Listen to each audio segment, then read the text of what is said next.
natin i-repair ito, mga Yes. kaibigan. Blue Brothers from ano lugar yun?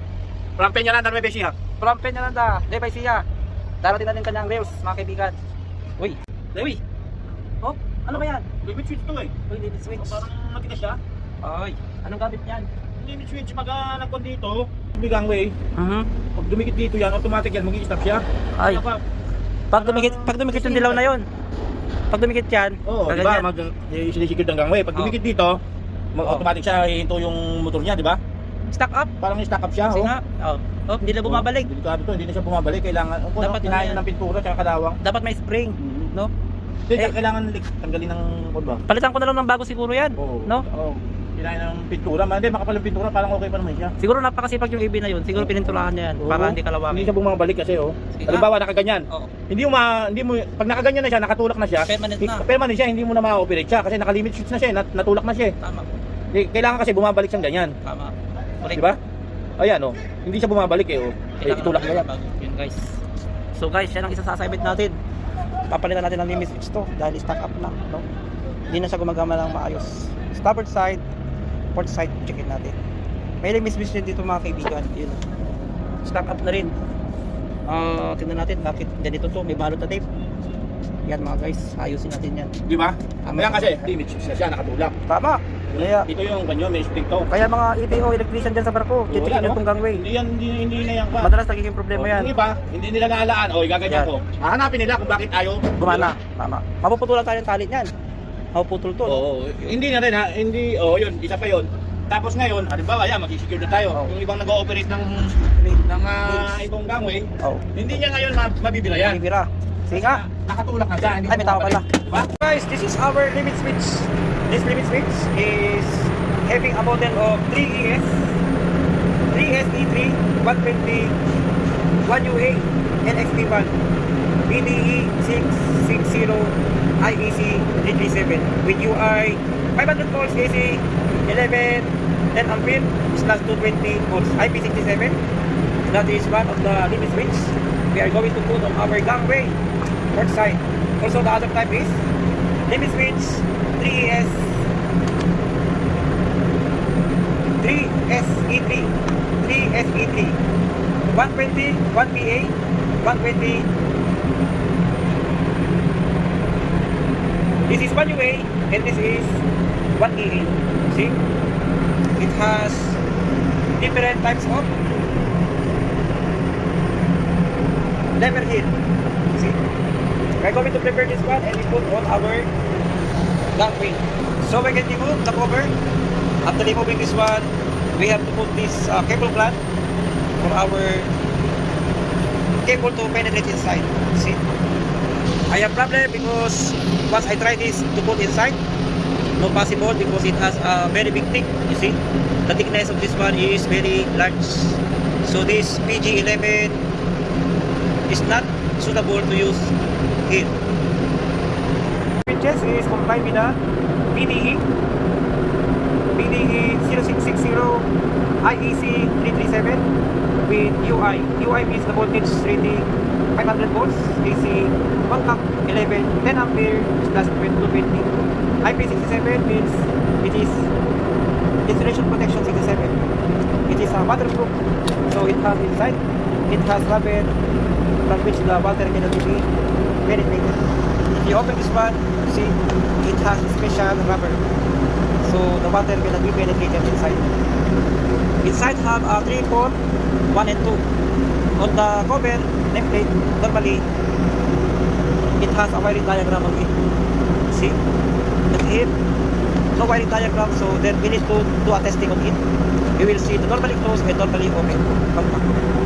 The limit switches with 1 PA, having this one normally used for the door. Okay, and also we have the 1UA. Both of them are the limit switch with 3SE3 120 1UA with this kind of lever, and this is 3SE3 120 1PA with this kind of actuating lever. That is the difference of these two limit switches. the limit switch to be installed on our port side accommodation ladder. I have problem with this diameter from which the cable is being penetrated. So I just look around because I need a proper size of the cable blanks. But unfortunately, on board I don't have, so I luckily found defective cable blank. I just remove this one and I'm going to use it. And from somewhere I also found this one. This is a PG16. PG16 cannot be put inside, but this Warum. This size is F20. You can put inside here. F20. Then we can use also the rubber grommet from the old cable blank. See, this is a rubber inside. I took. We can put it inside, so we can properly insert the cable. See, making like this. Okay, so we can put the cable properly.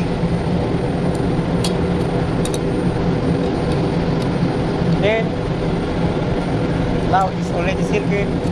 We can use this cup from somewhere, so we will be able to put the cable properly. By doing this, we will avoid to allow any moisture coming inside of the limit switches. So this is for the limit switch on the lower part, and this is the limit switch for the upper part. I luckily found one cable blank. This is M20. As you can see here, it has 11 M20. This one, you see, M20. That is the size of my cable blank. So guys, when you do this replacement of the limit switch, you must need also a proper sizes of the nuts. So very important for us to have a spare nuts like this. These nuts are very important. M7, M6, M10 like this. Here I just use the M6 sizes. This limit switch also have a special ring dimension. See, it has 30mm and 60mm. So let's go. We go on the gangway. So before proceed on the gangway, you must need to proceed on the control box. This control box has circuit breaker. This one, you must need to switch on the circuit breaker. Okay, and also switch off the breaker here. All the fuses must be removed like this. So, and here is the wiring of the limit switches. Terminal 10 and 11. This one. Okay. As you can see here, there is a wiring diagram from which the 10 and 11 is being connected. As you can see here, there is terminal number 10 and 11. 10 and 11 is normally closed. When it is closed, you can operate the motors by activating the forward and reverse direction, KM1 and KM2. Once the limit switches SQ2 is triggered, you will no longer operate the motor. This is the up relay and this is the lower relay. Out muna sa mga taga Orioni dyan. Ganito kahirap yung trabaho ng AV at saka OS dito, mga kaibigan. Mag-subscribe na kayo sa YouTube channel ko dito. Yan. Yan, pila-pila sila. Nagpapalit sila ng mooring line. Ayun. Uy!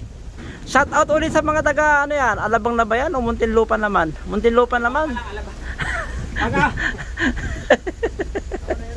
Kaibigan, magpapalit ako nito. Saan? Yung sensor. Oh. Doon. Na?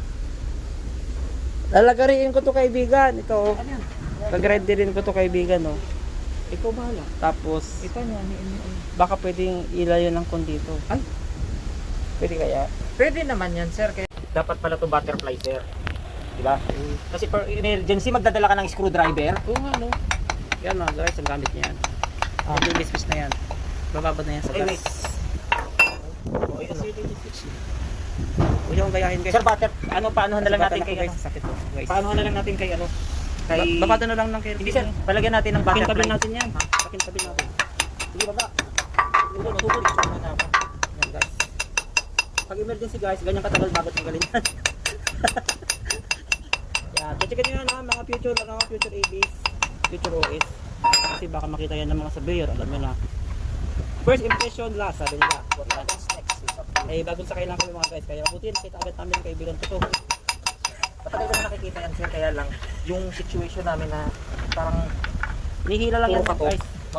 Okay naman yung ano, kaya lang hindi nila kasi namin. Sir, ito palagyan natin ng ano, butterfly ano, ha?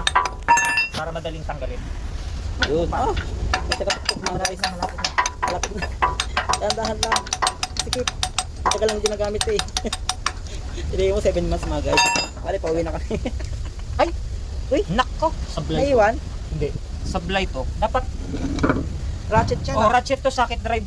May socket drive pala. Ngayon guys, sakit drive. Kailangan na rin itong ma-recondition para madaling maalis. Ako naman dito ako tutuko sa limit switch. So yan guys, yung aking limit switch, papalitan ko na to. Dahil malawang na. Malawang na. Hindi na ito pwede. Makikita yun, paano alisin? Problema ko ngayon. Paano ito ikakat? This is our new limit switch and we are going to put this like this and then I'm going to rotate this head because this head is attached in different way, so we can move this head on here and we can put the lever to do its main function and avoid the cutting of this cable on our gangway winch. I'm going to make hole here to make a screw on it. Guys, ito yung old limit switch na hindi na gumagana. So, meron siya litong level. Ang kanyang level ay 2SAL5. Ayun yung kanyang level. 2SAL5. So, ito na yung bago natin limit switch na nakakabit. Remove this arm and we can rotate like this. So once we put it on the gangway, the limit switch level will be installed properly and will do the limit switch functionality of this kind of limit switch. Anyway, this head is rotated from 0, 90, 180 to 70 up to 360 degrees. So whatever how the mounting box for this limit switch, you will be able to use it and install it properly. Guys, bago kabit na yung ating limit switch, ito inikot ko na lang to mga guys. So maiikot nyo to ng 360 degrees. Tsaka nyo ilagay itong lever arm, no? Ganyan, pwede okay lang ba ano? Oh, nakakamay. Yan, level arm mga kaibigan. Pwedeng 90 degrees, no? Pwedeng ganun, gitna, no? Depende sa paglalagay niya mga kaibigan. Sus, ang dami namin trabaho. Ayan, 45 degrees mga kaibigan.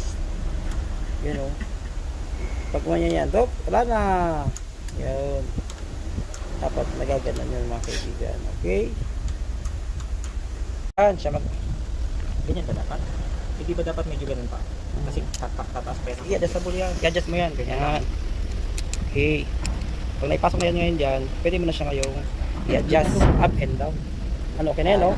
Longer, mas elevate ano siya, no? So, kaso lang kapag dikit na yan, masyado. Hindi kasi pag dumikit naman sa kanan, pag nagkakontak naman, di ba, saka titigil. Para lang di ba batak yung kable. Oo. Kailangan Yung- masyadong I-down mo ng konti. malaki. Sige. Sige pa. Sige pa. Okay na yan. Oh, Ayan, mababayan dahan-dahan. okay na yan. Ano nga? Ipasok ko siya ng Yan, okay na yan. konti lang.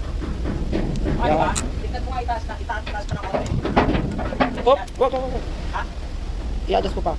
Ha? Ayan, pwede na. Sige. Sige nga, iangat mo nga. Up, down, up. Up. Okay. Kumagat na siya, oh. Pero titigil ba siya? Tumigil kasi nakatikit na eh. Okay na yan. Yun. Lalagay, ang pinakamaganda, best position, perpendicular. Yan, oh. 90 degrees. Sige, tataas ngayon yung boson. Throw, pasok throw. Taas mo na throw. Pakinggan nyo mga guys, lalagatik yan. Ba. Ayun. Nagtik na siya, eh, no? Ayun, ayun. Oh. Dapat ito iatas mo. Iusog mo lang papunta. Oo. Iusog lang muna. Pwede pa iusog yan, yun. Alam mo na iusog Ayun, may nyo. tunog na yun. Matulog na siya. Nakaganda na may roller. Yan, oh. Yung ibabaw lang. Tik, lalagatik na yan. Para, ang purpose nito, para hindi mapatak masyado yung wire. Cable, papunta dito. Hindi, dapat nga malayo pa lang. Hindi siya mapuputol. Yan ang purpose nito. Kaya napakahalaga yan. Shoutout muna sa mga taga-Alabang. Yun. Yun. Hindi ako nagaganito para nimbang. Yan mga kaibigan. Shoutout dyan. Subscribe na kayo. Ayan mga kaibigan. Na-verify namin ni Boson. Ayan. Sa baba. Naka-bypass na pala ito. Kaya matagal lang hindi ginawa. Ayan. Tignan ko sa baba mamaya. Yun. Okay. Naka-bypass. Sige lang. Bali black, red, nakalagay yan dyan. Naka-continuity test tayo. Yan, continuity test. Walang tunog, ibig sabihin, yung contact papunta dito sa limit switch na to, naka-open na siya kasi naka-touch na to. Sa ganyang condition, Pag hindi nakatouch, pag, tunog. sa kanyang condition, pag naka-open na yung contact sa loob, kahit anong pira mo doon sa Titigil na. cable, hindi na siya iikot pa akyat. Hindi na siya mababatak. Maiwasan mo yung pagkaputol niyan. Yun. Robin Padilla, ano mga guys? Sino yun? Para Kamukha siya niya lang ako, hindi ko siya kahawig niya si Robin Padilla, di ba? Ito nakita yung si Mark Logan. Ito si Mark Logan. Ito po si Mark Logan, ang inyong tagapaglingkod. Yan guys, so meron na tayong rubberized tape. Ilagay natin dito. Connected na ito mga kaibigan. Tapos shrinkable tube. Guys, ito guys, meron tayong head shrinkable tube again. Yun. Bali, after putting rubberized tape, we can put electrical tape, then shrinkable tube. Yun. Bali, iaaya mo yan pala, no? Pinitirahan ko muna. Pwede na i-area. Tanggalin natin yan. Tatanggalin natin ito sila ulit. Para Mga guys, ito yung jumper wire niya, oh. Blue. Ang jumper wire. kaya. Yun, guys. Jumper wire. Tanggalin natin. Ito, jumper wire. Sige, Tro. Area. Bali. Wala. I-area ni Mike. Sir. Patingkit na ibabaw. Ito natin yan. Blue. Power. Sige, Tro. Area. Yun. Okay, meron. Isa pa nga, isang pindot pa nga. Okay. Nag-activate yung contactor dito. Bandang kanan. Oh. Yun, balik na testing na kailan mga guys. Control box. Pilot battery starboard side. Yun. Makikita ito guys sa ilalim ng aming cargo hold. Cargo hold namin mga guys. Akyat. Doon. Yun. Sige, throw up. Yun. Inano ko yung limit switch. Up. Wala. Itapat ko ha. Up. Up. Wala. Sabihin okay to, no? Sige, area. Area. Dapat hindi siya gagana kasi Sabi may problema pag isa. Pero to okay na to. Kasi pag nakaganyan na siya, sige, birahin mo. Hindi mo na bibirayan. okay. Wala, no? Ayun. Okay. Eh, kabit muna natin bago ko Patuyin ko lang muna to mga guys. Okay. Pwede na natin kabit yan. Okay na. Bali, ano na tayo? Final touch. Ihitingan na lang natin ito. Okay, mga guys. Okay na ang ating bagong limit switch. Yun.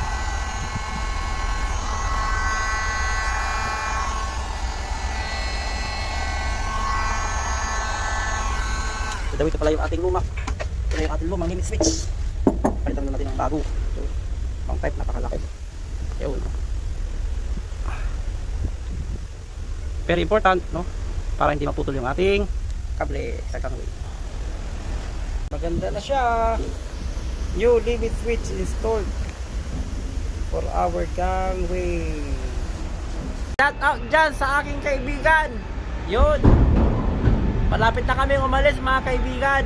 Happy Halloween tomorrow. Uy, Halloween pala bukas. Ayan. Alright.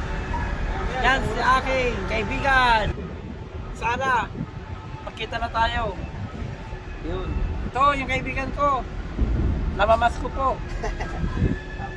Shout out dyan sa aking mga fans. Halloween pala bukas. Halloween bukas. Halloween. Yun. Nakakatawa yun sir, yung Bicol na pinaluto mo sa taga Bicol. Uy!